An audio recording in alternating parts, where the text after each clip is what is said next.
శుక్లాంబరధరం విష్ణుం శశివర్ణం చతుర్భుజం ప్రసన్నవదనం ధ్యాయేత్ సర్వవిఘ్నోపశాంతయే అగజానన పద్మార్కం గజానన మహర్నిశం అనేకదంతం భక్తానాం ఏకదంతముపాస్మహే మిత్రరవిసూర్యభానుఖగపోష్ణ హిరణ్యగర్భమరీచాదిత్య సవిత్రు అర్క భాస్కరేభ్యో నమః శ్రీ మహాగణాధిపతయే నమః శ్రీ మహాసరస్వత్యై నమః శ్రీ గురుభ్యో నమః హరి ఓం. మైత్రి మీడియా ప్రేక్షకులందరికీ శుభోదయం. ఈరోజు ఆదివారం కనుక రవిగ్రహ ధ్యాన శ్లోకంతో మన శుభోదయం కార్యక్రమాన్ని ప్రారంభిద్దాం. ఓం జపాకుసుమ సంకాసం కాశీపేయం మహాద్యుతిం తమోరిం సర్వ పాపఘ్నం ప్రణతో స్మిదివాకరం అనే ధ్యాన శ్లోకాన్ని నేడు అవకాశం ఉన్నంత వరకు పారాయణ చేయండి.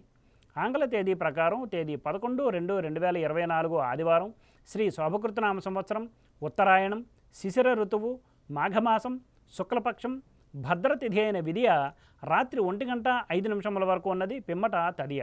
ఈరోజు శతతార నక్షత్రం రాత్రి 9:24 వరకు ఉన్నది. పిమ్మట పూర్వభాద్ర నక్షత్రం. నేడు శేషవర్జ్యం ఉదయం 7:09 వరకు, మరలా రాత్రి తెల్లారితే 3:15 నుండి 4:43 వరకు ఉన్నది.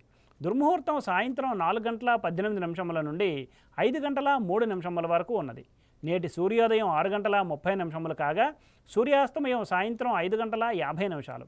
ఈరోజు ఆదివారం కనుక పశ్చిమ దిశగా ముఖ్యమైన ప్రయాణాలు చేయట అనుకూలం కాదు. మరియు ఉత్తర దిశగా చేసే ప్రయాణాలు ధాన్యలాభాన్ని చేకూరుస్తాయి.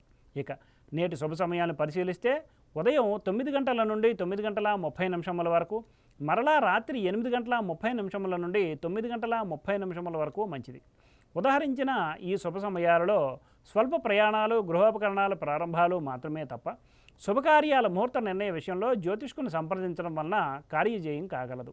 వర్జ్య దుర్ముహూర్త సమయాలలో ఏ విధమైన శుభాశుభ కార్యక్రమాలు ప్రారంభించుట మంచిది కాదు. స్వస్తి.